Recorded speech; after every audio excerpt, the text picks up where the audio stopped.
वसुदेव सुतं देवं कंसचाणूरमर्दनं देवकी परमानंदम कृष्णं वंदे जगद्गुरुं। जगद्गुरु का स्मरण करते हुए मैं डॉक्टर शैलेंद्र कुमार आप सभी विद्वान दर्शक, सुधी श्रोता, धर्मावलंबी, धर्म ध्वजवाहक, सनातन प्रेमी सबका अभिनंदन, स्वागत आपके प्रिय धर्म मीमांसा चैनल पर। आज का विषय जो है वो, जैसा कि आपको विदित है, चारों ओर एक ही विषय की चर्चा हो रही है और जो अन्य अन्य कारणों से बहुत दुखद है, चिंताजनक है, और वह है कि नीट की जो परीक्षा होती है उसका जो प्रश्न पत्र है वो लीक हो गया। तो उस पर हम विचार करेंगे और मैं जिस दृष्टिकोण से आपके समक्ष बात रखने जा रहा हूँ वो बिल्कुल ही नूतन अभिनव दृष्टिकोण है, क्योंकि मैं इस पर चर्चा नहीं करना चाहता बहुत विस्तार से कि कैसे लीक हो गया, किसने किया, और उसके पीछे पुलिस क्या करेगी या किसी की ढिलाई थी। हम जो है सबसे बड़े प्रश्न की तरफ बढ़ेंगे कि परीक्षा में जो लीक वाली बात है ये बारंबार क्यों होती है और इसका स्थायी समाधान क्या हो सकता है। तो इसी विषय पर हम आरंभ करते हैं। देखिए, ऐसा है कि हमारे देश में ये जो परीक्षाएं ली जा रही हैं, विशेषकर प्रतियोगी परीक्षाएं, इनका जो आरंभ है ये स्वातंत्रोत्तर काल में है और भी धीरे-धीरे हुआ है। ऐसा नहीं है कि 1947 में ही अचानक शुरू हो गया। आरंभ में जो है इस तरह की परीक्षाएं नहीं होती थी। समझिए कि अंकों के आधार पर, साक्षात्कार के आधार पर चयन हो जाता था मेडिकल कॉलेज में, इंजीनियरिंग कॉलेज में, और बच्चे पढ़ते थे। धीरे-धीरे प्रतियोगी परीक्षाओं का जोर हो गया और जैसे-जैसे प्रतियोगी परीक्षाओं का जोर हो गया, वैसे-वैसे जो हमारी औपचारिक शिक्षा है, जिसको आप जैसे पहली कक्षा से लेकर 12वीं तक पढ़ते हैं, फिर कॉलेज में जाते हैं, उस शिक्षा का ह्रास हुआ या क्षरण हुआ। क्योंकि जो विद्यार्थी प्रतियोगी परीक्षा में जाने वाले होते हैं, उनकी मनोवृत्ति पहले से ही बन जाती है और वो इस दिशा में प्रयत्नशील हो जाते हैं। मैंने दिल्ली में देखा है कि बहुत सारे बच्चे तो ऐसे होते हैं जो 7वीं 8वीं से ही उनकी तैयारी आरंभ हो जाती है मेडिकल की पढ़ाई के लिए, इंजीनियरिंग की पढ़ाई के लिए। तो मुझे ऐसा लगता है कि ये जो 12वीं तक का जो विद्यालयी कहिए कि अध्ययन है, जो शिक्षा है, उसका एक प्रकार से सत्यानाश हो गया है। अब उसकी तरफ न तो छात्र ध्यान देते हैं, न शिक्षक ध्यान देते हैं, न अभिभावक ध्यान देते हैं। वो समझते हैं कि इनका जो अंतिम उद्देश्य है या लक्ष्य है वो यही है कि ये बच्चा मेडिकल में जाएगा, ये बच्चा इंजीनियरिंग में जाएगा या कुछ और रास्ता पकड़ेगा। तो इस पढ़ाई का तो कोई बहुत महत्व नहीं। जबकि मैं मानता हूं कि ये जो पढ़ाई है वही मुख्य पढ़ाई है, उसी के आधार पर सब कुछ है। लेकिन आपने मुख्य को गौण कर दिया, फिर उसी से जुड़ गया एक कोचिंग उद्योग। अभी सारे देश में वो एक कैंसर की तरह रोग फैल गया है। मैं तो बिहार से आता हूँ, बिहार में तो इतनी बुरी स्थिति है कि आपको कहीं किसी और उत्पाद का या सामान का या किसी विशेष विज्ञापन जो करते हैं, प्रचार नहीं देखेंगे, जितना कि केवल कोचिंग का प्रचार होगा। बड़े-बड़े बैनर लगे होंगे कि हमारे यहाँ से बच्चे निकल गए, मेडिकल में चले गए, इंजीनियरिंग में चले गए, तो यूपीएससी में चले गए, ये हो गया, वो हो गया। इस प्रकार से नाना प्रकार के जो पोस्टर बैनर हैं उससे पटा हुआ है सारा बिहार और सारा चौपट हो गया है। जितना हम उस दिशा में बढ़ रहे हैं, शिक्षा की अवनति हो रही है, वो उसकी दुर्गति हो रही है। शिक्षा कहीं खो सी गई है, वो समाप्त सी हो गई है। मैं तो ये मानता हूँ। तो अब प्रश्न ये उठता है कि ये सब क्यों किया गया? तो देखिए, मेरे समक्ष जो बातें हैं, अब मैं चाहता हूँ, मैं जानता भी हूँ कि हमारे इस चैनल पर बड़े सुधी श्रोता होते हैं, दर्शक भी विद्वान हैं, तो हमारी बात पर गहराई से विचार करेंगे और उसके अनुरूप टीका टिप्पणी करेंगे, हमें आनंद आएगा और हम चाहेंगे कि इस तरह की बातें होती रहें, जिससे कि हमारे देश में जो कुछ भी हो रहा है, उसमें एक सही दिशा में बदलाव हो। देखिए, थोड़ा बहुत यदि आप किसी चीज़ का समाधान कर लें, तो वो तो कट एंड पेस्ट वाली बात होती है, लेकिन स्थायी समाधान कैसे होगा? हमें इस पर विचार करना चाहिए। तो आइए उस पर विचार करते हैं। देखिए, शिक्षा एक ऐसी चीज़ है, जो हमारे देश में जिसका सीधा-सीधा संबंध धर्म से है। हमारे यहाँ सरस्वती माता को शिक्षा देवी कहा गया है, विद्या देवी कहा गया है। वो जो है पुस्तक धारिणी है, वीणा वादिनी है, अ, वो कला की, शिक्षा की, सब कुछ की देवी हैं। तो हमारा काम ही वो जो है शिक्षा, अध्ययन, वो धर्म से जुड़ा हुआ है, वो तपस्या से जुड़ा हुआ है। आप किसी चीज़ को सीखने की जो प्रवृत्ति है, वो एक धार्मिक प्रवृत्ति है और हम उसको उस रूप में लेते हैं। तो जब ये जो धर्म है और उसमें कार्य करना है, तो उसमें फिर सरकार की कोई भूमिका नहीं रह जाती। इसलिए आप देखेंगे कि अनंत काल से, अनंत समय से जो भारत की शिक्षा प्रणाली है, वो सरकार के अधीन कभी नहीं रही, अर्थात राजा के अधीन कभी नहीं रही, अर्थात राज्य के अधीन कभी नहीं रही। बड़े-बड़े ऋषि मुनि होते थे, अपना वो गुरुकुल चलाते थे और गुरुकुल को राजा यदि चाहता था, राजा को यदि उचित लगता था, तो वो दान दे दिया करता था। लेकिन राजा ने कभी ये नहीं कहा कि कौन से ऋषि कौन सी पुस्तक पढ़ाएंगे, किस ग्रंथ की शिक्षा दी जाएगी, किस ग्रंथ की शिक्षा नहीं दी जाएगी। ये जो अधिकार था, जिसको पाठ्यक्रम कहते हैं, उसका चयन करना और उसके अनुरूप शिक्षा देना, इस सबका पूर्ण अधिकार ऋषि के हाथ में होता था। ऋषि ही सारे निर्णय लेते थे और ये उचित भी है, क्योंकि राजा को क्या पता कि शिक्षा क्या होती है, बच्चों को क्या पढ़ना है। इसलिए जो विशेषज्ञ हैं, जैसे मान लीजिए महर्षि विश्वामित्र हैं या देवर्षि नारद हैं या अगस्त्य मुनि हैं, ऋषि हैं, तो इस प्रकार के जितने बड़े-बड़े ऋषि हुए हैं, वो उस समय के बहुत बड़े विद्वान थे। उनकी प्रसिद्ध रचनाएँ हैं, उनका हम बहुत बड़ा योगदान है हमारे समाज में। तो वो अपने शिष्यों को पढ़ाते थे और जो शिष्य निकलते थे, वो एक से एक शिष्य निकलते थे। दूसरी बात ये है कि आप देखिए, जब हमारी शिक्षा प्रणाली चलती थी, हमारा गुरुकुल था, तो भारत संसार का सबसे समृद्ध देश था।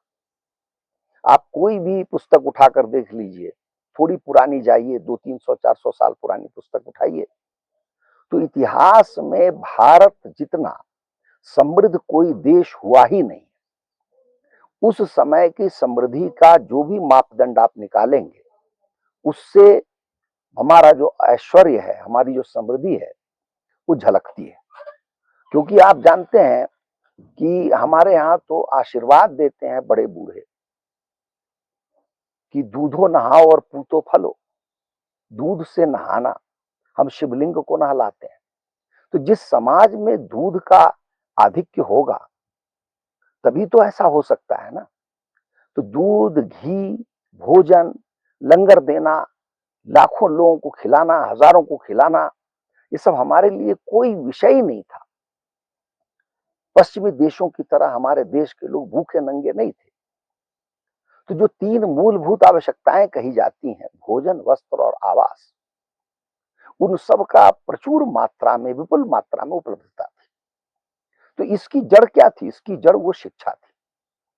उस शिक्षा का गला हमने घोंट दिया। कैसे घोंटा?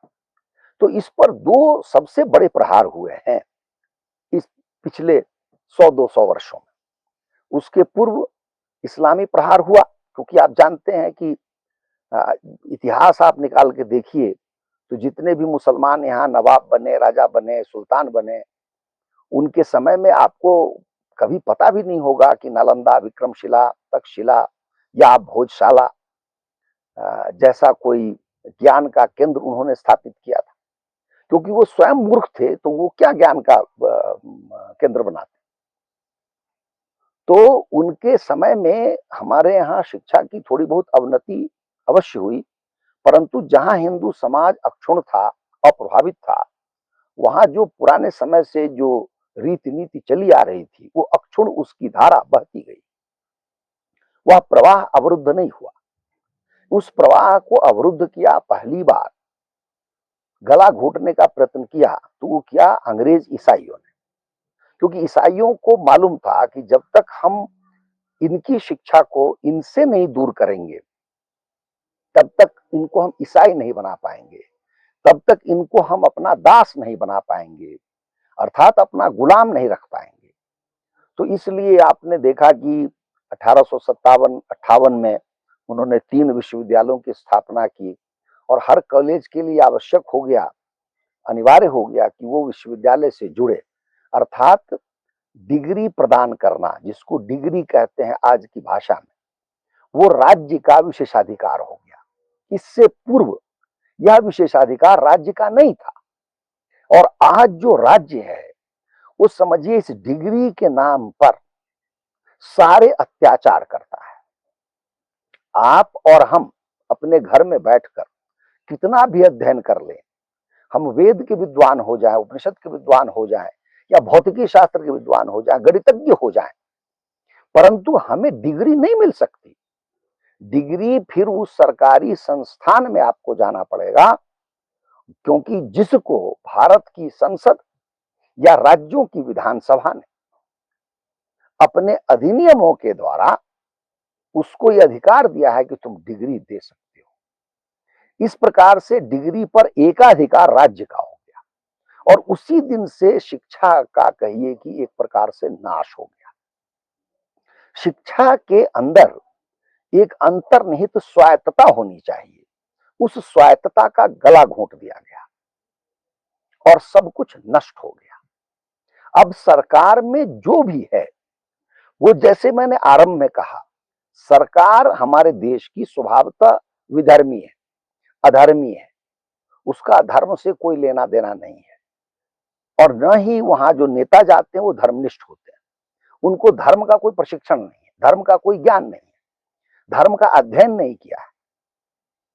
तो फिर आप समझिए कि विधर्मी के हाथ में यह अधिकार दे दिया गया कि तुम डिग्री बांटो और डिग्री बांटने के लिए जो भी आवश्यक तत्व हैं उनका उपाय करो, ये संस्थान बना दो, ऐसे ऐसे बना दो। अब आप देखिए छात्रों का जो हित है, जिसको हम स्टेक कहते हैं, वो स्टेक कितना हाई कर दिया, इतना हाई कर दिया कि एक परीक्षा से उस छात्र का या बच्चे का कहिए कि जीवन मरण तय होता है कि वो नीट में पास होगा तो वो डॉक्टर बन जाएगा। डॉक्टर हमारे यहाँ एक ऐसी प्रजाति के जीव हैं जिनका अभाव है समाज में। कैसा अभाव है? तो जो पश्चिमी मापदंड है उसके अनुसार से अभाव है। ये जो डॉक्टर हैं ये पश्चिमी डॉक्टर, एलोपैथिक डॉक्टर, इसमें आयुर्वेद वाले नहीं है। आयुर्वेद वाले भी होते तो हम समझते चलो भी कुछ अपने देश का ज्ञान बढ़ा रहे हो या उस तरह का कुछ काम कर रहे हो, ऐसा नहीं है। पश्चिमी जो एलोपैथिक डॉक्टर हैं उनकी संख्या बढ़ाई है। मापदंड कौन तय करता है? ये भी WHO तय करता है या पश्चिमी देश तय करते हैं कि भाई 1000 व्यक्ति पर एक डॉक्टर होना चाहिए और वो निकालेंगे कि 1 लाख आपके यहाँ की जनसंख्या है तो उसमें कितने डॉक्टर हैं, 1 करोड़ है तो कितने डॉक्टर। उस प्रकार से वो निर्धारित करते जाएंगे, बताते जाएंगे कि 140 करोड़ का देश भारत है तो उसके लिए तो डॉक्टर की बहुत कमी है।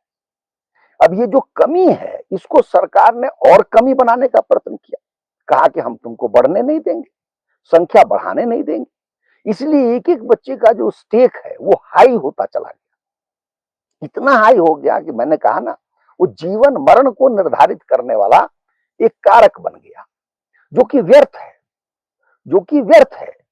आप देखिए 1991 के आर्थिक सुधार के बाद अपने देश में जितने प्रकार के प्रोफेशनल होते हैं, चाहे वो चार्टर अकाउंटेंट है, वो वकील है, इंजीनियर, कोई भी आप नाम ले लीजिए, वो सब बहुसंख्यक है, बहुत बड़ी संख्या में उपलब्ध है, क्योंकि उनके कॉलेज को खोलने में किसी प्रकार का कोई विशेष प्रतिबंध नहीं लगाया गया और आज उनकी संख्या इतनी अधिक है कि वहीं वहां पर कोई मारामारी नहीं। इंजीनियरिंग में जिस परीक्षा के लिए मारामारी है वो केवल आईआईटी है, और आईआईटी इसलिए कि आरंभ में 5-6 आईआईटी खुले थे, और वो भी इसलिए कि आईआईटी में पास होने के बाद आपको लगता था कि जो पश्चिम के देश है, America, England, France, Germany, Japan, वहां आप जा सकते हैं और वहां आपको अति सुलभ नौकरी मिल जाएगी। तो इसलिए वहां पर जाने की होड़ हो गई। तो जेईई मेन जो एग्जाम है उसका कुछ महत्व हो गया, अन्यथा इंजीनियरिंग में कोई बहुत बड़ी समस्या नहीं। अब जो ये अभावग्रस्त मेडिकल की दुनिया है, उसमें जो है ये जानबूझकर किया गया लंबे समय से, कि मुझे याद है आरंभ में, अभी कुछ वर्ष पहले मैं स्वयं स्वास्थ्य मंत्रालय में काम कर चुका हूं और प्रत्यक्ष अप्रत्यक्ष रूप से इस प्रक्रिया का साक्षी रहा हूं। तो आरंभ में मुश्किल से 20-25 हजार, 28 हजार कहिए कि मेडिकल की सीट होती थी यूजी के लिए, एमबीबीएस के कोर्स के लिए। तो उसको धीरे धीरे बढ़ाया गया, 50,000 किया गया, फिर 60,000 किया गया, ऐसे ऐसे बढ़ाया जा रहा है उसको। लेकिन समस्या क्या है कि आपने अभी भी उसको कम किया हुआ है, और कम करने से मारामारी बढ़ रही है, और मारामारी बढ़ने से आप जानते हैं कि जिस चीज का अभाव होता है तो उस चीज के लिए उसका महत्व कई गुना बढ़ जाता है। आप उसको छूट दे दीजिए, खुला छोड़ दीजिए, उसको मनुष्य छोड़िए, कोई नहीं पूछेगा। इसको सरकार ने जानबूझकर किया। एक उदाहरण देता हूं, उससे आपको स्पष्ट होगा। हमारे यहाँ देखिए कि शिक्षा पर, मैंने कहा ना, उस विषय पर मैं आऊंगा कि क्यों सरकार या राज्य एकाधिकार कर रही है, कहां से ये विचार आया है। तो आप देखिए इसका कितना कुपरिणाम होता है समाज में, कैसा भयंकर परिणाम होता है। मैं स्वास्थ्य मंत्रालय में काम कर रहा था, एक बार मणिपाल विश्वविद्यालय के एक सज्जन मुझसे मिलने आए। उन्होंने एक प्रस्ताव मुझे दिखाया, प्रस्ताव बड़ा रोचक था। 1905 में टाटा स्टील की स्थापना हुई थी जमशेदपुर में।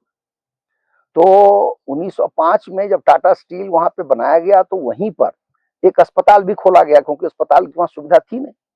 और टाटा वाले, जैसा कि आपको पता है, अपने जो एम्प्लॉइज होते हैं, जो लोग होते हैं, उनका ध्यान रखते हैं, उनके स्वास्थ्य का भी ध्यान रखते हैं। तो वहां एक हॉस्पिटल खुल गया, अस्पताल खुल गया। धीरे धीरे जैसे जैसे टाटा स्टील का प्लांट बढ़ा, वैसे वैसे वो जो हॉस्पिटल था उसका भी आकार प्रकार बढ़ता गया। ऐसा हुआ कि कालांतर में, जब मैं वहां काम कर रहा था, 2013, 12-13 की बात मैं कर रहा हूं, तो उसकी संख्या संभवतः 1000 बेड की का वो हॉस्पिटल हो गया था। तो ऐसे ही उसके मन में आया, टाटा प्लांट, स्टील प्लांट के मन में, कि हमारा तो जो ये अस्पताल है 110 वर्ष पुराना हो चुका है, कितना अच्छा होगा कि हम इसको मेडिकल कॉलेज में भी रूपांतरित कर सकते हैं, क्योंकि मेडिकल कॉलेज के लिए एक अस्पताल होना अनिवार्य है। इनके पास अस्पताल है, वो भी 1000 बेड का। तो मेडिकल कॉलेज के लिए, वो प्राइवेट लोग हैं, उन्होंने सोचा, और बड़े वो नवाचार उनके पास होता है, वो बड़ी नई नई बातें सोचते हैं, सरकार की तरफ सोचते नहीं। तो उन्होंने प्रस्ताव नए मणिपाल को दे दिया, और मणिपाल से कहा कि भाई आप आके मेडिकल कॉलेज चलाइए, हमारे पास हॉस्पिटल है, दोनों जुड़ के बहुत अच्छा कॉलेज चलेगा। अब ये प्रस्ताव जो है भारत सरकार के पास आ गया। उस समय मेडिकल काउंसिल ऑफ इंडिया हुआ करती थी। अब देखिए कि मेडिकल काउंसिल ऑफ इंडिया प्रथम दृष्टया उस प्रस्ताव को निरस्त कर दिया, रिजेक्ट कर दिया। क्यों किया? तो आपको हंसी आएगी। वो इसलिए किया कि जब 1905 में जब वो बना था स्टील प्लांट, तो जो भूमि थी, उस समय अंग्रेजों का शासन था, तो वो जमीन वहां बेची नहीं जा सकती थी, कुछ ट्राइबल एरिया करके कानून बनाया था, तो वो लीज पर दी गई थी 100 साल के लिए। 2005 में, अभी 21 वर्ष पहले भी उसको फिर से उसका नवीनीकरण हुआ, और medical council of India act जो है उसमें प्रावधान है कि सिर्फ उसी भूमि पर मेडिकल कॉलेज की स्थापना हो सकती है जो कि कहिए फ्री होल्ड हो, मतलब लीज की जमीन ना हो। आप कल्पना कर सकते हैं कि ऐसी निरर्थक बातें हमने अपने एक्ट में डाल दी। तो medical council of India, nursing council of India, ये bar council of India act, ये चार्टर अकाउंटेंसी एक्ट, ये सारे के सारे एक्ट जो हैं स्वतंत्रता काल में बनाए गए हैं, और सारे के सारे सब कुछ का गला घोंटने के लिए बनाए गए। किसी का ये नहीं है उद्देश्य कि हम इसका प्रसार होने दें, इसको फैलने दें। परिणाम आपके सामने है। मोदी सरकार ने अवश्य सीटों की संख्या बढ़ाई, लेकिन अभी भी यह पर्याप्त नहीं। आप प्राइवेट को तो अनुमति देना नहीं चाहते, और देते हैं तो उसको इतना रुलाते हैं, इतना मारते हैं, इतना मारते हैं कि अंततोगत्वा प्राइवेट में वही जाता है जो माफिया होता है। उदाहरण के लिए मैं आपके सामने एक बात रख रहा हूं। मान लीजिए मैं प्राइमरी विद्यालय का शिक्षक रहा हूं और मुझे पढ़ाने का बड़ा अनुभव है। मैं रिटायर हो गया। मेरी इच्छा है कि मैं छोटा सा एक विद्यालय, प्राइमरी विद्यालय, प्राथमिक पाठशाला में शुरू करूं। तो क्या आप सोचते हैं कि मैं प्रस्ताव लेके जाऊंगा तो कोई भी राज्य सरकार मेरे प्रस्ताव पर विचार करेगी? वो मुझे अनुमति देगी? वो मुझे रुला मारेगी, अनंत प्रश्न पूछेगी, और अंततोगत्वा होगा ये कि मैं इस कार्य को छोड़ दूंगा, क्योंकि मेरी सामर्थ्य की तो सीमा है। मेरी सामर्थ्य बस इतनी है कि मुझे पढ़ाने का अनुभव है, और यदि मैं प्रधानाध्यापक रहा हूं तो विद्यालय का जो प्रशासन होता है मैं उसको भी चला सकता हूं, उसका मुझे अनुभव है। तो एक दृष्टिकोण से मैं सर्वाधिक, कहिए कि निपुण व्यक्ति हूं, निष्णात हूं, दक्ष हूं इस काम के लिए कि मैं एक विद्यालय चला सकता हूं। लेकिन मैं विद्यालय, मुझे नहीं अनुमति मिलेगी। तो होता क्या है, सारा का सारा तंत्र इतना जटिल और कठिन और दुरूह बना दिया गया है कि प्राइवेट में जो हैं वो सिर्फ और सिर्फ माफिया होते हैं, बाहुबली होते हैं, जिनके पास बहुत धन होता है, वो धन खिलाते जाते हैं। और इसीलिए आपने यूजीसी, एआईसीटीई तरह के आपने गिद्ध बना रखे हैं, ये नोचने वाले हैं। तो अब मैं उस प्रश्न पर आता हूं, जब मैंने कहा कि राज्य इतना इसमें घुसता क्यों है, तो देखिए, एक तो कारण इसका यह है, जो मैंने आरंभ में कहा कि अंग्रेजों का, ईसाइयों का तो यह था कि हम इनको ईसाई बना देंगे। वो कारण तो स्पष्ट था, या इनके ऊपर हम शासन करेंगे। दूसरा कारण था communism.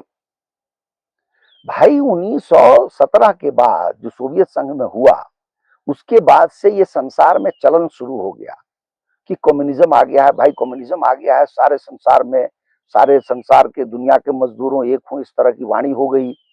Dictatorship of the proletariat हो गया, सर्वहारा का के हाथ में निरंकुश सत्ता रहेगी, उसकी तानाशाही चलेगी। तो इसलिए क्या हो गया, उसमें सब कुछ सरकार ही निर्धारित करेगी। हम क्या खाएंगे, क्या पिएंगे, क्या कपड़ा पहनेंगे, क्या पढ़ेंगे, नहीं पढ़ेंगे, सब पर सर्वाधिकार जो है वो कम्युनिस्ट शासन का है। इसलिए हमारे देश में भी उसको कॉपी किया गया, उसका अनुकरण किया गया, उसका उसका अंधानुकरण किया गया। नेहरू स्वयं न केवल देशद्रोही व्यक्ति था, वरन वो समाजवादी था। समाजवाद और साम्यवाद में कोई भेद नहीं है, सोशलिज्म कम्युनिज्म में कोई भेद नहीं। जैसे चीन अपने आप को कम्युनिस्ट पार्टी ऑफ चाइना बोलता है, सोवियत संघ ने अपने आप को सोशलिस्ट पार्टी कहा है। तो मूल बात वही है, मूल बात है कि सर्वहारा की तानाशाही होगी और जो हम कहेंगे वही होगा। तो इस अंधाधुंध काम में शिक्षा जो है पूरी तरह चौपट हो गई। आज कक्षा 1 का छात्र क्या पढ़ेगा भारतवर्ष में, ये सरकार निर्धारित करती है। एनसीईआरटी जैसी संस्था बनाई गई जिसका काम ही है पुस्तक लिखना। मैंने एक बार यूनेस्को के जो आप जानते हैं, जो शिक्षा भी देखता है, अंतर्राष्ट्रीय शिक्षा देखता है, तो उसका अध्ययन कर रहा था। मुझे एक अद्भुत जानकारी मिली।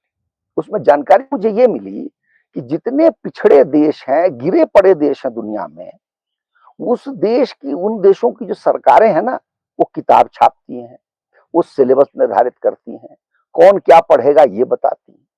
और जितने आगे बढ़े हुए देश हैं वो ये सब धंधा नहीं करती। जैसे उदाहरण के लिए अमेरिका में एक प्रोफेसर एक कोर्स लॉन्च कर सकता है, क्योंकि अमेरिका में कोई यूजीसी नहीं है, अमेरिका में कोई एआईसीटीई नहीं है। ये सारी अभागी संस्थाएं जो है ना, हमारे मत्थे पड़ी हुई। जिन अंग्रेजों ने हम पर शासन किया, उन अंग्रेज के यहां भी ऐसी संस्थाएं नहीं, बेकार है, थोड़ी बहुत मिलती जुलती, ऐसी नहीं है गला घोंटने वाली संस्था। ये सारी संस्थाएं जो है ये आपको सोवियत संघ की नकल करके, उनसे उठा के आपको मैं जब दिल्ली आया 80 के दशक की बात मैं बता रहा हूँ, 80 के दशक के उत्तरार्ध में, तो उस समय बसें चलती थी, चलती फिरती किताब, चलता फिरता किताब घर उसको कहा जाता था, और उन बसों में केवल सोवियत संघ की पुस्तकें भरी होती थी, और वो लगभग फ्री मिलती थी या बहुत कम दाम पर मिलती थी, लोग खरीदते थे उसको। तो सोवियत संघ ने पूरे संसार को नष्ट करने का बीड़ा उठा लिया था कि सबको कम्युनिस्ट बना देंगे हम। तो बात यह है कि आपने ये जो प्रतियोगी परीक्षा और जो मैंने कहा जो सामान्य शिक्षा है उसका गला घोंट कर उसको नष्ट करके आपने छात्रों का जीवन नष्ट कर दिया। और अब जो छात्र जा रहे हैं प्रतियोगी परीक्षा में, मान लीजिए वो सफल हो गए, तो वो केवल और केवल एकांगी होते हैं, एक एक उनका दृष्टिकोण होता है, एक किसी साइड को लेकर के आगे बढ़ जाते हैं, शेष से उनका उतना परिचय नहीं होता। हमारे देश में जो पारंपरिक शिक्षा थी उसमें ऐसा नहीं था, कम से कम धर्म की शिक्षा दी जाती थी। जो आपके हमारे समाज में जो किसान हो भाई होते थे, उनको इतना गणित सिखा दिया जाता था कि वो बड़ी आसानी से वो अपने सामान बेचते थे और उसमें कभी किसी की सहायता की आवश्यकता नहीं होती थी। मुझे याद है मेरे बाबा होते थे, वो ऐसे बोलते थे 2 अढ़ैये 5, 3 अढ़ैये 7.5, सोचिए कैसी कैसी गणना होती थी, अढ़ैया सवाई सबकी गणना कर लेते थे, ये गणित होता था। तो मेरा कहना ये है, आप लोगों के समक्ष मैं इसलिए इस बात को रख रहा हूं कि ये बड़ी छोटी सी बात है कि सरकार की ढिलाई है या कोई चोर है, कोई बदमाश है, किसी ने प्रश्न पत्र लीक कर दिया। ये तो सामान्य सी बात है कि भाई सरकार को एकदम बहुत चौकस होना चाहिए था, या जहां कहीं भी होगा उसको सरकार दंड दे, हमारे कानून वैसे ही लचर हैं। लेकिन मैं मानता हूं ये सारी छोटी बातें, ये रोग का समाधान नहीं है। रोग का समाधान ये है कि सरकार शिक्षा से दूर हो जाए, सरकार शिक्षा का गला न घोटे, सरकार शिक्षा के लिए जनता को छोड़ दे। मैं कह रहा हूं वह दिन स्वर्णिम दिवस होगा हमारे देश का, कि मैं क्या पढ़ूं नहीं पढ़ूं। यहां तक कि आपको हंसी आएगी, एआईसीटी या यूजीसी में जो मान्यता ये लोग देते हैं किसी संस्थान के, उसमें ये सब भी निर्धारित होता है कि क्लासरूम का साइज क्या होगा, जो प्रिंसिपल है उसका चेंबर कितना बड़ा होगा, या डायरेक्टर है तो उसका, अरे क्या लेना देना है तुमको डायरेक्टर के कमरे से? वो बेंच पर बैठ रहा है, कुर्सी पर बैठ रहा है, उससे तुमको क्या मतलब है? इन चीजों से शिक्षा की गुणवत्ता का क्या मतलब है? हमारे गुरुकुल में पेड़ के नीचे बच्चे पढ़ते थे और बहुत पढ़ के विद्वान हो जाते थे। और आप जो ये जो प्रतियोगी परीक्षा है इसको आप समाप्त कीजिए। भाई, या तो आपकी शिक्षा में दम नहीं है, या जो बच्चों ने पढ़ाई की है मान लीजिए 12वीं तक, वो एकदम गधा है, वो पढ़ाई का कोई मतलब नहीं। तो फिर से वो कोचिंग करता है, वो एक दूसरी लाइन में जब पकड़ता है, फिर वो उसको क्वालिफाई करता है। तो आप पारंपरिक शिक्षा को खत्म कर दीजिए ना। आप कहिए कि भाई आज से न कोई स्कूल है, न कोई विद्यालय है, न कोई कॉलेज, कोचिंग इंस्टीट्यूट है, वहां सीधे सीधे बच्चे चले जाए और जिनको जहां जिस प्रतियोगिता में पास पास होना हो जाए, बात खत्म हो गई। और वही डिग्री मुहैया कर देंगे कि नहीं ये बीए लायक है या ये के लायक, क्या जरूरत है आपको? बिहार का उदाहरण मैं आपको देता हूं, वहां जो सरकारी विद्यालय हैं वो लगभग डिफंक्ट हो चुके हैं, लगभग डिफंक्ट। वहां शिक्षक जो है मक्खी मारते हैं, या वो जो भोजन का जो आया व्यवस्था हो गई है, उस भोजन के लिए कुछ बच्चे पहुंच जाए तो पहुंच जाए, सब कुछ नष्ट हो चुका है। लेकिन इसको सरकार स्वीकार नहीं कर रही, और हम अभिभावक और समाज के लोग भी स्वीकार नहीं करना चाहते। इसलिए मूल मंत्र क्या है? मूल मंत्र है कि हमको धर्मनिष्ठ होना है, शिक्षा को सरकार से मुक्त कराना है। हमें कोई एनसीईआरटी नहीं चाहिए। एनसीईआरटी पर तो मैं कह रहा हूं उस पर आप बम मार दीजिए, क्या आवश्यकता है भाई? हमें क्या मतलब है यार, तुम कौन हो, तुम किताब लिख के मुझे दे रहे हो? इसलिए ये जो संस्थान है इनको आप नष्ट कर दीजिए।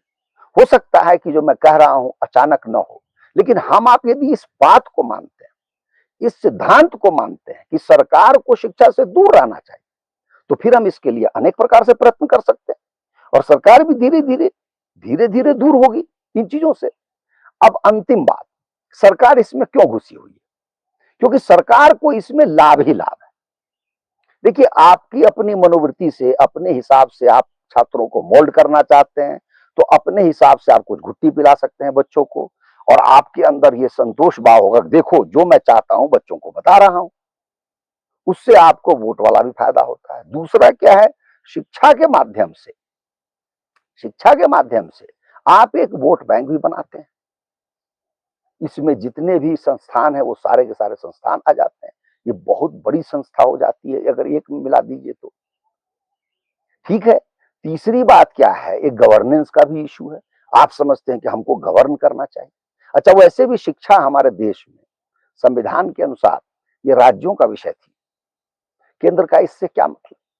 ये बात दूसरी है कि राज्यों ने शिक्षा को और चौपट कर दिया, जितना केंद्र ने किया उससे भी खराब स्थिति राज्यों की। लेकिन यहाँ ये बात भी, यही स्थिति स्वास्थ्य की है। आप हर चीज में घुसना चाह रहे हैं, क्यों घुस रहे हैं आप? तो सरकार का जो मूल कर्तव्य है राज्य का, वो है अपनी प्रजा को, अर्थात आज की भाषा में कहें तो अपनी जनता को सुरक्षा के लिए आश्वस्त कर देना कि तुमको कोई छू नहीं सकता, और अगर छुएगा तो उसका वो उपाय होगा कि उसकी 7 पीढ़ियां याद रखेंगी। ये सबसे बड़ा काम राजा का है। और जब राजा का काम बढ़ता है तो समझिए मूल काम में समझौता हो जाता है। आप क्या नहीं करना चाहते हैं? आप जानते हैं, भारत सरकार या राज्यों की सरकार के पास न जाने कितनी कंपनियां हैं आज भी जो क्या क्या नहीं बनाती और क्या क्या नहीं बेचती। ये काम आप अभी अपने इतिहास में कभी दृष्टि डालकर देखिए, ऐसा किसी राजा ने किया था? किसी ने कल्पना की थी कि हम हवाई जहाज चलाएंगे, हम ट्रेन चलाएंगे, हम बस चलाएंगे, हम घोड़ा गाड़ी दौड़ाएंगे, हम ये करेंगे, हम गेस्ट हाउस बनाएंगे, हम होटल बनाएंगे? अरे ये तुम्हारा काम ही नहीं है। और जब तुम इन कामों में लगते हो तो तुम्हारा मूल काम छोटा पड़ जाता है। मूल काम तुम्हारे दो हैं, बाहरी आक्रमण से अपनी प्रजा की रक्षा करना, और आंतरिक रूप से भी यदि कोई होता है तो उसकी रक्षा करना। हाँ, आपद जो जिसको आपद धर्म कहते हैं, भूकंप आ गया, बाढ़ आ गई, सूखा आ गया, उसमें राजा का कर्तव्य होता है। और अंतिम बात, सबसे बड़ा कर्तव्य राजा का होता है न्याय करना। तो इसलिए इतने काम पर ही सरकार रुकी रहे तो हम सबका बहुत भला होगा, बहुत भला होगा। और उसके बाद यदि भारत कोई उदाहरण प्रस्तुत करता है तो उसके बाद संसार उसका अनुकरण करेगा, और अंततोगत्वा सारा संसार धर्ममय होगा, जिसमें सुख, शांति, समृद्धि होगी। इसलिए ये नीट एक लक्षण है, इसका लीक कर जाना, क्योंकि आपने इतना स्टेक हाई किया हुआ है कि उसमें से कुछ निकाल लेने से कोई करोड़पति बन जाता है, कोई अरबपति बनता है। फिर आपने कोचिंग, इतने सारी कोचिंग इंस्टीट्यूट्स हैं, उनमें भी आपस में लड़ाई है, गला काट प्रतियोगिता है। कोचिंग वाले भी बहुत गलत काम करते हैं, माफिया बन गए हैं सब, और आपने उनको बनने दिया है। इसलिए मूल काम है कि आप इस काम को छोड़ दीजिए। तो मैं समझता हूं कि मैंने अनेक बिंदु ऐसे दिए हैं जिन पर आप मनन चिंतन कर सकते हैं, अपनी टीका टिप्पणी कर सकते हैं। मैं यहीं पर रुकता हूं, अपनी वाणी को विराम देता हूं। आगे फिर किसी और विषय पर आपके समक्ष उपस्थित होऊंगा। तब तक के लिए आपसे विदा लेते हुए जय जय श्री राम।